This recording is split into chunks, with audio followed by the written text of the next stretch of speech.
হরে কৃষ্ণ, রাধে রাধে ভক্তবৃন্দ।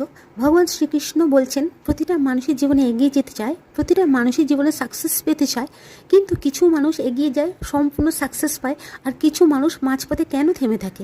এর কারণ ভগবান শ্রীকৃষ্ণ বলছেন এর প্রধান তিনটি কারণ হলো, এক নম্বর হলো কর্মে আলস্যতা না রাখতে, ভগবান বলছেন দ্বিতীয় কারণ হলো অন্যকে হিংসা না করতে, আর 3 নম্বর হলো অর্থের প্রতি লোভী না হওয়া।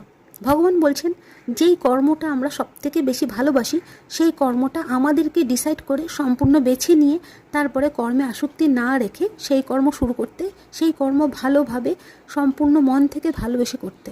ভগবান বলছেন অন্যের প্রতি হিংসা করলে আমরা বেশি দূর এগোতে পারবো না, অন্যের প্রতি হিংসা আমাদের নিজেদের কাজকে নষ্ট করে দেবে। আবার ভগবান বলছেন অর্থের প্রতি আমাদের লোভী না হতে। অর্থের প্রতি লোভ থাকলেও আমরা আমাদের ভালোবাসার কাজটাকে বেশি দূর এগিয়ে নিয়ে যেতে পারবো না। হরে কৃষ্ণ, রাধে রাধে।